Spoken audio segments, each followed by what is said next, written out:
Amin. Ya, shalom Bapak Ibu yang dikasihi Tuhan. Shalom Pak. Iya, selamat malam Bapak Ibu yang hadir dalam Zoom meeting malam hari ini, dan juga teman-teman yang dengan setia selalu mengikuti dan mendengarkannya, diberi kesempatan untuk menyampaikan kebenaran daripada firman Tuhan, dan biarlah kita semua boleh diberkati melalui kebenaran firman Tuhan ini. Bapak Ibu, saya percaya kita semua merasakan hadirat Tuhan malam hari ini. Hadirnya begitu luar biasa ketika kita memuji dan menyembah Tuhan. Dan bukan saja di tempat saya, tetapi saya percaya hadirat Tuhan juga terjadi dan hadir di rumah di mana Bapak Ibu berada saat ini. Karena hadirat Tuhan tidak dapat dibatasi oleh apapun juga. Dan hadirat Tuhan menembus setiap dimensi tempat dan waktu. Nah Bapak Ibu, malam hari ini kita akan kembali merenungkan tentang arti kehadiran Tuhan bagian ke-72, dan Bapak Ibu bisa mendengarkan kembali renungan-renungan yang sudah saya sampaikan, yang sudah Pak Hen share melalui link Facebook atau link YouTube, yang sudah Pak Hen share melalui WhatsApp Discipleship at Zoom. Bapak Ibu, malam hari ini kita akan melanjutkan pembahasan firman Tuhan tentang arti kehadiran Tuhan bagian ke-72. Dan malam hari ini saya masih tetap beri tema Heart of David. Dan ini adalah bagian yang keempat. Bapak Ibu, David ini dikatakan di dalam Alkitab a man after his own heart. A man after God's own heart. A man after my own heart. Itulah hatinya Daud. Nah Bapak Ibu, saya percaya semua pasti tahu tentang Daud ini. Dan ceritanya sudah tidak asing lagi buat kita. Tapi mari kita belajar dari kehidupan Daud ini. Supaya kita pun boleh memiliki hati yang berkenan di hadapan Tuhan. Dan memiliki hati yang selalu rindu untuk menyembah Tuhan. Bapak Ibu siap diberkati malam hari ini? Berapa banyak yang siap? Boleh lambaikan Tuhan. Haleluya. Nah Bapak Ibu, Daud ini adalah seorang yang mengagumkan, bukan? Daud telah meneladankan kesabaran selama bertahun-tahun di bawah tombak Saul. Ketika Daud dikejar-kejar oleh Saul yang hendak membunuhnya. Dan Daud mempunyai 2 kali kesempatan untuk membunuh Saul. Tetapi itu tidak dia lakukan. Karena bagi Daud tidak ada seorang pun yang boleh membunuh orang yang diurapi Tuhan. Tetapi sayang Bapak Ibu, Daud akhirnya kehilangan pengendalian diri. Ketika kemarahan timbul di dalam dirinya. Bapak Ibu, kemarahan adalah emosi yang paling melemahkan kita. Kemarahan bisa keluar dengan kekuatan yang begitu besar. Yang mengakibatkan munculnya perbuatan-perbuatan yang kasar. Dan mungkin bisa mengakibatkan pembunuhan. Dan jawaban dari kemarahan tentunya pengendalian diri. Tetapi berbicara tentang pengendalian diri adalah lain. Lain sama sekali dengan melakukannya. Membicarakan pengendalian diri tidaklah semudah melakukannya. Nah Bapak Ibu, malam hari ini kita akan belajar dari kehidupan Daud yang hampir saja tidak bisa mengendalikan diri karena perkataan dan perbuatan dari seorang yang bebal. Bapak Ibu, setelah Daud melarikan diri ke Gua Adulam, inilah lembah kekelaman Daud, Bapak Ibu. Daud menjadi penghuni gua. Sunyi, sepi, dan Daud sendirian. Bapak Ibu bisa merasakan perasaan Daud saat itu? Dan Daud menuliskannya di dalam Mazmurnya, yaitu di dalam Mazmur 142. Itulah perasaan Daud, Bapak Ibu. Dan Bapak Ibu bisa membacanya kembali di dalam Mazmur 142 ini. Tetapi Bapak Ibu, akhirnya Daud berseru dan memandang Tuhan. Dan ini Daud tuliskan di dalam Mazmur 57. Nah Bapak Ibu, seperti yang Bapak Ibu ketahui, dalam renungan yang sudah saya sampaikan, Tuhan bekerja dengan luar biasa. Daud tidak perlu promosi dan tidak perlu pasang iklan. Di dalam sekejap saja sudah ada 400 orang yang memandang Daud menjadi pemimpin mereka. Dan Saul masih tetap menjadi raja. Dan untuk sementara urusan pertahanan Israel dijalankan oleh pasukan yang berada di bawah pimpinannya. Sedangkan Daud sekarang sudah dengan 400 prajurit gerilya telah berada di belakang layar dan bertempur melawan berbagai suku-suku liar yang ada di padang gurun Paran. Dengan berbuat demikian, berarti mereka juga melindungi gembala-gembala yang sedang menggembalakan kambing domba di padang gurun ini. Dari suku-suku liar yang akan dengan tiba-tiba datang menyerbu mereka, serta mencuri ternak-ternak mereka, dan menyerang desa kecil lainnya. Nah, Bapak Ibu, sesuai dengan kebiasaan pada masa itu, pada saat pengguntingan bulu domba-domba adalah biasa bagi pemilik binatang-binatang itu untuk menyisihkan sebagian dari keuntungan yang dia dapatkan dan memberikannya kepada mereka yang telah melindungi gembala-gembalanya ketika sedang berada di ladang-ladang. Nah, Bapak Ibu, tidak ada hukum yang tertulis, tetapi itu adalah suatu cara untuk menunjukkan rasa terima kasih atas pekerjaan yang telah diselesaikan dengan baik. Bapak Ibu, pada suatu waktu, Daud dan orang-orangnya telah menjaga dengan setia kawanan ternak milik seorang yang bernama Nabal. Dan mereka mendengar kabar bahwa Nabal ini sedang mengadakan pengguntingan bulu terhadap domba-dombanya. Jadi pikir Daud, hari itu sebenarnya hari pembayaran upah untuk apa yang sudah Daud dan orang-orangnya lakukan, yaitu melindungi kawanan domba mereka. Dan tidak ada alasan untuk menolaknya. Karena setelah melakukan perlindungan, tentu saja harus mendapatkan upahnya. Tetapi yang menjadi masalah adalah, Nabal ini seorang yang kikir dan tidak mau melunasi tanggung jawabnya. Mari Bapak Ibu kita akan membacanya di dalam kitab 1 Samuel pasal 25 ayat yang kedua. Kitab 1 Samuel pasal 25 ayat yang kedua mengatakan, ya, ketika itu ada seorang laki-laki di Maon yang mempunyai perusahaan di Karmel. Orang itu sangat kaya. Ia mempunyai 3.000 ekor domba dan 1.000 ekor kambing. Ia ada di Karmel pada pengguntingan bulu domba-dombanya. Bapak Ibu, Alkitab mengatakan ada seorang laki-laki di Maon yang mempunyai perusahaan di Karmel. Orang itu sangat kaya. Artinya kekayaannya melimpah. Mempunyai banyak uang dan memiliki harta yang banyak. Nah, Bapak Ibu, tidak heran bukan? Kalau saat ini pun kita melihat banyak orang dunia memiliki harta yang banyak. Mungkin terkadang kita menjadi bertanya, kenapa Tuhan? Tuhan, mengapa mereka memiliki harta dunia yang melimpah? Dan seolah-olah Tuhan memberkati mereka. Ingat Bapak Ibu, mereka sedang bersahabat dengan dunia. Tapi apa yang dikatakan firman Tuhan Bapak Ibu? Persahabatan dengan dunia adalah perseteruan dengan Allah. Bapak Ibu ingat tentang seorang yang kaya ditulis di dalam Injil Matius pasal 19. Bapak Ibu nanti bisa membacanya di rumah. Di situ dikatakan ada seorang datang kepada Yesus dan berkata, Guru, perbuatan baik apakah yang harus kuperbuat untuk memperoleh hidup yang kekal?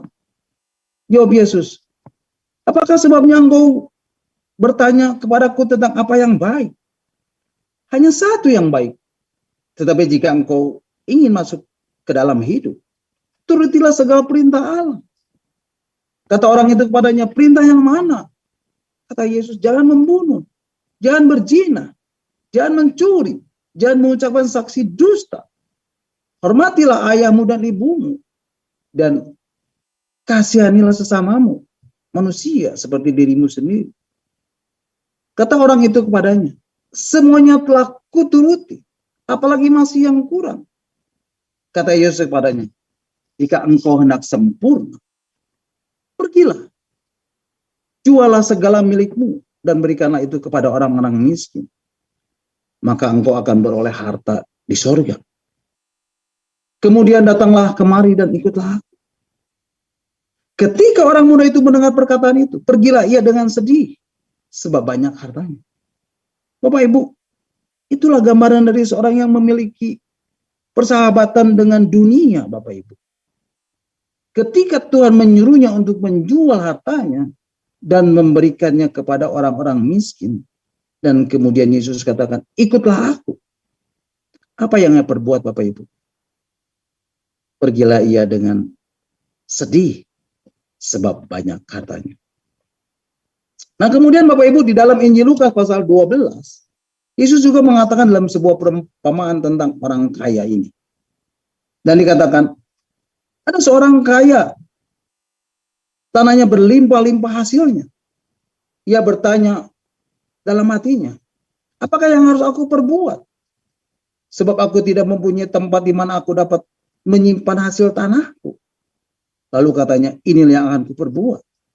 Aku akan merombak lumbung-lumbungku dan aku akan mendirikan yang lebih besar. Dan aku akan menyimpannya di dalamnya segala gandum dan barang-barang. Sebab itu, aku akan berkata kepada jiwaku, hai jiwaku, ada padamu banyak barang. Tertimbun untuk bertahun-tahun lamanya. Beristirahatlah, makanlah, minumlah, dan bersenang-senang. Tetapi firman Allah datang kepadanya. Hai, engkau orang yang bodoh.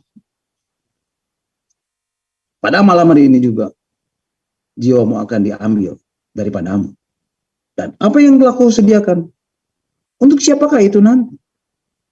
Demikian jadinya dengan orang yang mengumpulkan harta bagi dirinya sendiri. Jikalau ia tidak kaya di hadapan Allah. Nah Bapak Ibu, mari kita melihat dan mempelajari tokoh-tokoh di dalam peristiwa ini. Nah Bapak Ibu, dikatakan Nabal ini seorang yang kaya, hartanya melimpah. Dikatakan dia memiliki 3.000 domba dan 1.000 kambing. Jelas Nabal ini adalah seorang yang makmur. Bapak Ibu, Nabal ini berarti bebal. Di dalam Alkitab, orang yang bebal artinya seorang yang berkata, tidak ada Allah. Dan Nabal menjalani kehidupannya seolah-olah tidak ada Allah. Lebih jauh lagi dikatakan di ayat selanjutnya, di ayat yang ketiga. Nah Bapak Ibu, supaya lebih jelas, mari kita membacanya di dalam 1 Samuel pasal 25 ayat yang ketiga. Kitab 1 Samuel 25 ayat ketiga mengatakan, Nabal, nama orang itu Nabal. Dan nama istrinya Abigail. Perempuan itu bijak dan cantik. Tetapi laki-laki itu kasar dan jahat kelakuannya. Dia seorang keturunan Kaleb. Nah, Bapak Ibu stop dulu di sini. Bapak Ibu, dikatakan laki-laki itu kasar. Dalam bahasa Ibraninya artinya keras. Keras kepala. Dan suka bertengkar. Lebih jauh lagi dikatakan jahat kelakuannya. Ini berarti ia tidak jujur. Suka menuntut. Suka menipu. Dan berlaku tidak adil. Tetapi istrinya justru kebalikannya. Namanya Abigail. Dan Alkitab mengatakan ia seorang yang bijaksana dan cantik. Berbahagialah Bapak Ibu, ibu-ibu yang hadir pada malam hari ini. Biarlah itu menjadi contoh buat kita. Nah Bapak Ibu, secara literal dikatakan ia mempunyai pemahaman yang baik dan paras yang cantik. Ia cantik luar dan dalam. Abigail adalah seorang yang berhikmat. Keputusannya masuk akal dan ia tidak dikendalikan oleh emosi. tetapi dikendalikan oleh pemikiran-pemikiran logis yang baik. Abigail adalah seorang pemikir yang kritis dan bijak, dan ia cantik. Dan tokoh yang ketiga adalah Daud.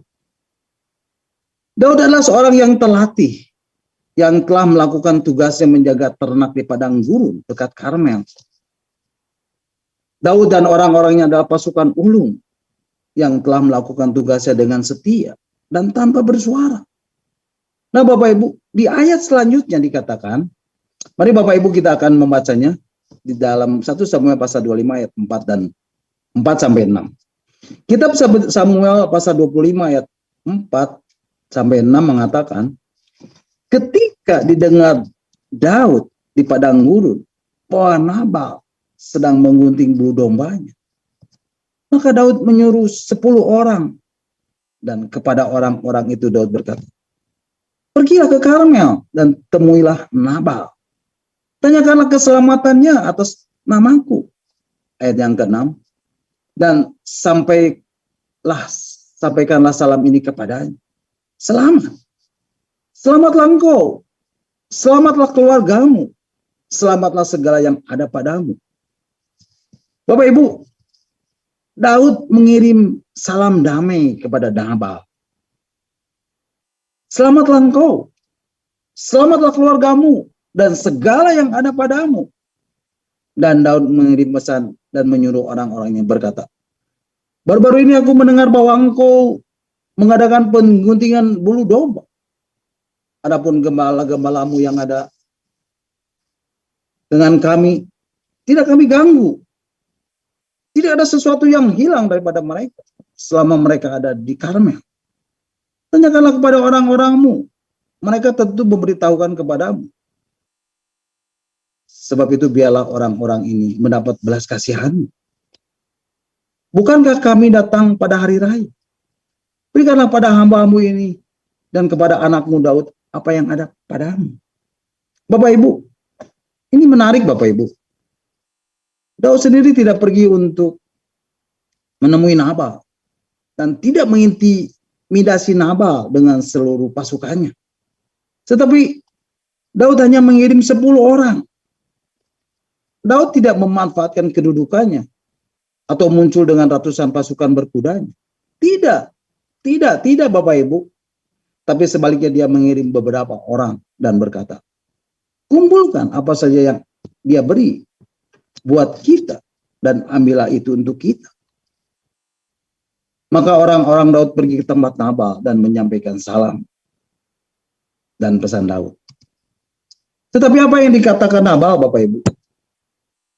Mari kita membacanya di dalam 1 Samuel 25 ayat yang ke-10 dan ke-11. Kitab 1 Samuel pasal 25 ayat 10 dan 11 mengatakan, inilah yang dikatakan Nabal. Ayat yang ke-10. Tetapi Nabal menjawab anak buah Daud itu, katanya, siapakah Daud? Siapakah anak Isai itu? Pada waktu sekarang ini ada banyak hamba-hambamu yang lari dari tuannya. Ayat 11.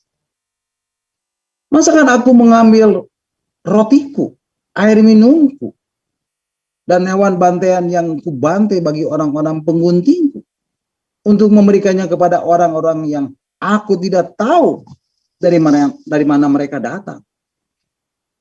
Nah Bapak Ibu, apakah Nabal seorang yang ramah? Tidak. Perhatikan apa jawaban Nabal Bapak Ibu.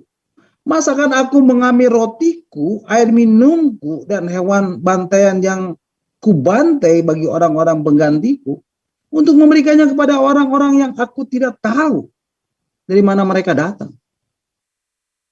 Nah Bapak Ibu, di sini segalanya tampak Bapak Ibu. Daud, pahlawan kita, yang selama bertahun-tahun menolak untuk membalas dendam ketika Saul mengejarnya. Menolak untuk melawan ketika Saul hendak membunuhnya. Inilah Daud, teladan utama dalam kesabaran. Tetapi ketika orang-orang Daud datang dengan tangan kosong, tanpa membawa sesuatu, tanpa membawa apa-apa, sedang mereka dalam keadaan kelaparan. Dan dia mengatakan, siapakah Daud? Siapakah anak kecil itu? Maka Daud menjadi marah. Disinilah kemarahan itu meledak. Dan ini membuat Daud menjadi kalap. Dan tidak lagi berpikir secara rasional. Seperti yang sudah saya katakan di awal, Bapak Ibu. Kemarahan adalah emosi yang paling melemahkan kita. Kemarahan bisa keluar dengan kekuatan yang begitu besar. Yang mengakibatkan munculnya perbuatan-perbuatan yang kasar. Dan mungkin bisa mengakibatkan pembunuhan. Dan jawaban dari kemarahan tentu saja pengendalian diri.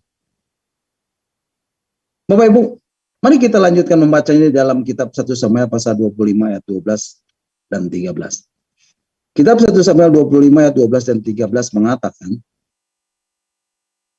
lalu orang-orang Daud itu berbalik pulang, dan setelah sampai mereka memberitahukan kepadanya tepat seperti yang dikatakan kepada mereka. Kemudian berkatalah Daud kepada orang-orang. Nah, Bapak Ibu perhatikan. Kamu masing-masing sandanglah pedang. Lalu mereka masing-masing menyandang pedang. Daud sendiri pun menyandang pedangnya. Sesudah itu, kira-kira 400 orang maju mengikuti Daud. Sedangkan 200 orang tinggal menjaga barang-barang. Nah, Bapak Ibu, inilah Daud dengan kemarahannya. Bapak Ibu perhatikan, untuk menghadapi Nabal, seorang yang biasa dan bukan jagoan, harus mengerahkan pasukannya yang berjumlah 400 orang. Bukankah ini hal yang tidak rasional dan terlalu berlebihan? Dan Daud sepertinya sedang melakukan pembunuhan yang besar-besaran dengan pasukannya. Bapak Ibu, tidak perlu membawa 400 orang untuk melumatkan seorang yang kikir, yang kasar dan berkelakuan jahat seperti Nabal. Daud telah kehilangan pengendalian dirinya. Daud, apa yang salah padamu dirimu? Pada dirimu, Daud. Salah satu yang telah menjadi teladan darimu adalah kesabaranmu terhadap Saul. Engkau belajar untuk menantikan Tuhan. Engkau menolak untuk mengangkat tangan dan menyembah orang yang diurapi Tuhan. Walaupun Saul adalah musuh bertahun-tahun lamanya. Tapi sekarang lihat dirimu. Pertahananmu telah hancur berkeping-keping. Ketika mendengar sedikit hinaan dari seorang yang bebal seperti Nabal. Dan telah membuat mukamu menjadi merah dan menjadi panas. Apa masalahmu? Apakah sebuah penghinaan? Atau Nabal tidak memperlakukan seperti yang diharapkannya untuk membalas kebaikannya yang telah dilakukan ketika menjaga kawanan domba mereka? Bapak Ibu, ini adalah konflik kemarahan dan pembunuhan. Dan Daud sejauh ini telah kalah menanggapi kemarahan ini. Daud tidak lagi memiliki pengendalian diri. Nah, Bapak Ibu, sekarang apa yang sedang diperbuat Abigail ketika mendengar berita yang disampaikan oleh bujangnya?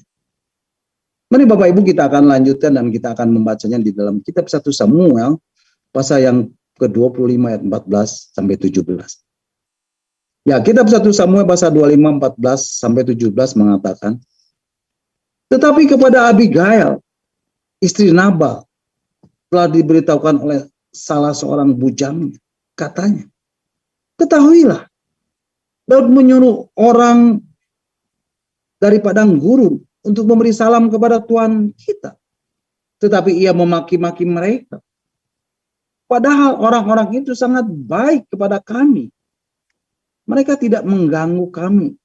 Dan kami tidak kehilangan apa-apa selama kami lalu lalang di dekat mereka. Ketika kami ada di ladang. Mereka seperti pagar tembok di sekeliling kami siang malam. Selama kami mengembalakan domba-domba dekat mereka. Oleh sebab itu, pikirkanlah dan pertimbangkanlah. Apa yang harus kau perbuat? Sebab telah diputuskan bahwa celaka akan didatangkan kepada Tuhan kita. dan kepada seisi rumahnya. Dan ia seorang yang dursila, sehingga orang tidak dapat berbicara dengan dia. Bapak Ibu, firman Tuhan mengatakan, tetapi kepada Abigail, istri Nabal, telah diberitahukan, ya, katanya, ketahuilah, Daud menyuruh orang-orang dari padang gurun untuk memberikan salam kepada mereka. Tetapi ia memaki-maki mereka. Padahal orang itu sangat baik kepada kami. Mereka tidak mengganggu. Dan kami tidak kehilangan apa-apa selama kami lalu lalang di ladang mereka.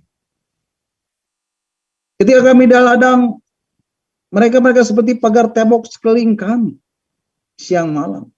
Selama kami mengembalakan domba di dekat mereka. Oleh sebab itu pikirkanlah dan pertimbangkanlah apa yang harus kau perbuat. Sebab telah diputuskan bahwa celaka akan didatangkan kepada Tuhan kita dan kepada seisi rumahnya. Dan ia seorang yang dursila, sehingga orang tidak dapat berbicara dengannya. Bapak Ibu perhatikan apa yang diperbuat Abigail ketika mendengar pesan dari salah seorang bujang. Dikatakan, seorang pembawa pesan datang kepada Abigail dan bukan kepada Nabal. Kenapa Bapak Ibu? Karena Nabal seorang yang dursila. Karena Nabal sulit untuk didekati. Sehingga orang tidak dapat berbicara dengan dia. Dan Bapak Ibu bisa lihat di sini. Abigail begitu berhikmat. Dia melihat suaminya sebagaimana adanya. Dengan semua kelemahannya. Bapak Ibu, mungkin bagi seorang istri yang duniawi, peristiwa ini menjadikannya kesempatan baginya untuk menyingkirkan seorang suami yang kasar, yang tidak jujur, yang berkelakuan jahat, pecundang dan menjengkelkan. Tetapi Abigail tidak melakukan ini semua. Ia melihat suaminya sebagaimana adanya. Ia mengetahui kelemahan-kelemahannya. Dan pada saat yang paling lemah, pada Nabal, Abigail tidak menyerangnya, tetapi dia justru melindunginya. Betapa baiknya dia, betapa berhikmatnya dia. Wow, luar biasa Bapak Ibu. Kemudian apa yang dilakukan Abigail selanjutnya Bapak Ibu? Dengan segera Abigail mengambil 200 roti, 2 buyung anggur, 5 domba yang telah diolah, 5 sukat berti gandum, 100 buah kue kismis, dan 200 kue arang. Dimuatnya semuanya ke atas keledai. Bapak Ibu, Abigail bertindak tanpa sepengetahuan suaminya. Tetapi saya mau katakan bahwa dia bertindak untuk menolong suaminya. Nah Bapak Ibu bisa membayangkan peristiwa ini? Mari Bapak Ibu kita membayangkannya. Daud dengan orang-orangnya sedang turun langsung dari atas bukit. Gemuruh derap kaki kuda yang sedang mendekat dari atas bukit. Dan bunyi perut mereka yang kelaparan. Dan kemarahan Daud yang bertambah. Sering dengan bertambah dekatnya ke tempat tujuan. Itulah yang dapat kita lihat. Kemudian apa yang terjadi selanjutnya Bapak Ibu? Mari kita membacanya di ayat yang ke-20 dan 23. Kitab 1 Samuel pasal yang ke-25 ayat 20 dan 23 mengatakan, ketika perempuan itu dengan menunggang keledainya turun dengan terlindung oleh gunung, tampaklah Daud dan orang-orangnya turun ke arahnya. Dan perempuan itu bertemu dengan mereka. Ayat 23. Ketika Abigail melihat Daud, segera ia turun dari atas keledai, lalu sujud menyembah di depan Daud dengan mukanya sampai ke tanah. Bapak Ibu, Abigail sudah memikirkan dengan matang apa yang hendak dia lakukan dan apa yang hendak dia katakan. Abigail tahu persis pendekatan apa yang harus dia lakukan terhadap Daud. Dan ini bukan rencana yang gegabah, tetapi sudah dipikirkan matang-matang. Pertama kali saat bertemu dengan Daud, Abigail sujud menyembah di depan Daud. Bapak Ibu lihat itu? Betapa bijaksananya Abigail ini. 6 kali dia mengatakan sebagai hambamu. Dan 8 kali dia memanggil Daud sebagai Tuhan. Mari Bapak Ibu kita akan membacanya kembali di dalam 1 Samuel pasal 25 ayat 24 sampai 28. Ya. 1 Samuel pasal 25 ayat 24 sampai 28 mengatakan, ia sujud pada kaki Daud serta berkata, aku sajalah ya Tuanku yang menanggung kesalahan itu. Izinkanlah hambamu ini berbicara kepadamu dan dengarkanlah perkataan hambamu ini. Janganlah kiranya Tuanku menghinakan Nabal, orang yang dursila itu. Sebab seperti namanya demikianlah ia. Nabal namanya dan Babal orangnya. Tetapi aku, hambamu ini, tidak melihat orang-orang yang Tuanku suruh. Oleh sebab itu Tuanku, demi Tuhan yang hidup, dan demi hidupmu yang dicegah Tuhan daripada melakukan hutang darah, dan daripada bertindak sendiri dalam mencari keadilan. Biarlah menjadi sama seperti Nabal dan orang-orang yang bermaksud jahat terhadap Tuhan. Oleh sebab itu, pemberian yang dibawa kepada Tuanku oleh budakmu ini, biarlah diberikan kepada orang-orang yang mengikuti Tuhan. Ampunilah kecerobohan hambamu ini, sebab pasti Tuhan akan membangun bagi Tuanku keturunan yang teguh, karena Tuanku ini melakukan perang Tuhan, dan tidak ada yang jahat terhadap padamu selama hidupmu. Bapak Ibu, Abigail mengenal suaminya, dan semua orang tahu bagaimana kelakuan dari suaminya. Abigail tidak menutupi perbuatan suaminya, tetapi ia sendiri yang menanggung tanggung jawab itu. Abigail berkata, tetapi aku, hambamu ini, tidak melihat orang-orang yang Tuanku suruh. Tetapi sekarang aku ada di sini sebagai pembela. Aku akan menjadi perantara antara pria itu dengan semua orang-orangmu yang telah diperlakukan dengan tidak adil. Wow, betapa bijaksananya perempuan ini, Bapak Ibu. Kemudian apa yang dikatakan Abigail selanjutnya, Bapak Ibu? Mari kita membacanya di ayat yang ke-30 dan 31. Inilah yang dikatakan Abigail. 1 Samuel pasal 25 ayat 30 dan 31 mengatakan, apabila Tuhan melakukan kepada Tuanku sesuai dengan segala kebaikan yang difirmankannya kepadamu, dan menunjukkan kau menjadi raja atas Israel, maka tidak usahlah Tuanku bersusah hati dan menyesal karena menumpahkan darah tanpa alasan. Dan karena Tuanku bertindak sendiri dalam mencari keadilan. Dan apabila Tuhan berbuat baik kepada Tuanku, ingatlah kepada hambamu ini. Bapak Ibu, Abigail menyatakan imannya kepada Daud dan berkata, Daud, ketika aku melihat engkau, aku sedang melihat raja berikutnya atas Israel. Jangan rusak riwayat hidupmu dengan sebuah pembunuhan. Engkau lebih besar daripada seorang pembunuh. Engkau memang diperlakukan tidak layak. Tetapi pembunuhan bukanlah jawabannya. Jangan lakukan itu. Jangan. Jangan. Ambil saja yang sudah kusediakan. Dan berbaliklah pulang. Itulah yang dikatakan Abigail. Bapak Ibu, sungguh ada perkataan yang bijaksana. Dan satu permohonan yang indah untuk didengar.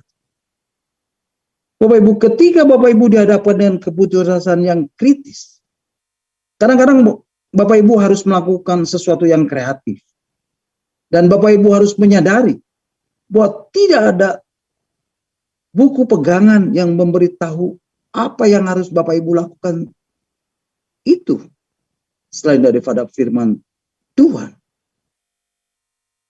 Nah Bapak Ibu perhatikan, sebenarnya hidup Nabal ini hanya bergantung pada seutas tali. Dan bergantung pada berapa panjangnya sumur yang Daud pasang. Sepanjang itu jugalah hidup Nabal. Dan Abigail menyadari hal itu dan memohon kepada Daud untuk tidak melakukan pembunuhan terhadap suaminya dan mengubah sikap hatinya.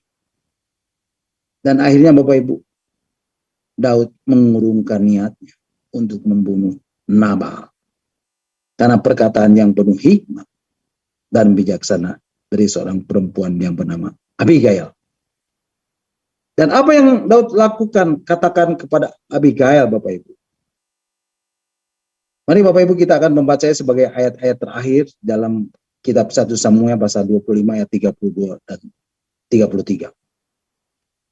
Ayat 32 mengatakan, lalu berkatalah Daud kepada Abigail, terpujilah Tuhan Allah Israel yang mengutus engkau menemui aku pada hari ini. Terpujilah kebijakanmu dan terpujilah engkau sendiri, bahwa engkau pada hari ini menahanku daripada melakukan hutang darah dan daripada bertindak sendiri dalam mencari keadilan. Nah Bapak Ibu, sungguh Daud ini adalah seorang yang hebat. Apakah yang mengherankan jika Tuhan memilih dia sebagai seorang yang berkenan kepadanya? Tidak Bapak Ibu. Karena Daud memiliki hati yang mau diajar. Sungguh pun dia sudah menyandang pedang yang siap untuk dihunuskan. Tetapi ketika dia menatap wanita yang belum pernah dia temui sebelumnya, dan dia mendengarkannya tanpa menyela, dan itulah yang mengubah seluruh kelakuannya. Bapak Ibu, ketika kita berbicara seorang yang berkenan di hati Tuhan, itu adalah salah satu alasannya.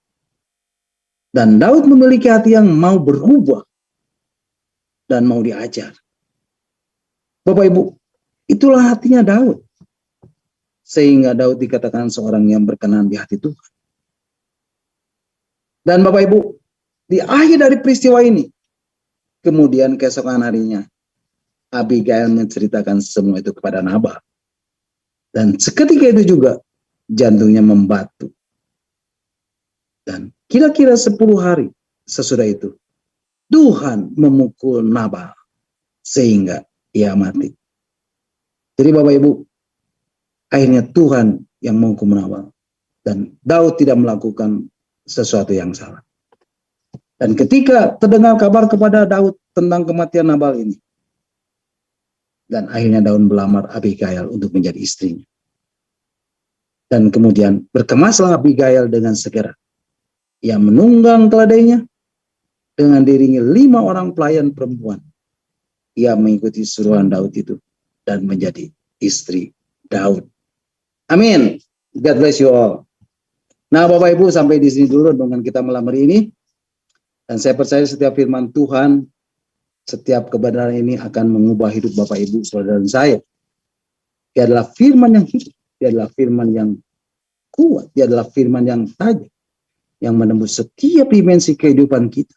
Apapun, sekalipun, bagaimanapun, walaupun hidup Bapak Ibu, saudara dan saya. Percayalah, ketika Bapak Ibu mencari kerajaan Allah dan kebenarannya, maka semuanya akan ditambahkan kepada. Amin. God bless you. Nah silakan Bapak Ibu, kalau ada yang mau menambahkan atau ada yang mau bertanya, nanti Pak Henya akan menjawab. Amin, terpujilah Tuhan. Mari Bapak Ibu kita akan bersyukur buat renungan yang sudah kita dengar dan yang sudah saya sampaikan, dan kita akan berdoa.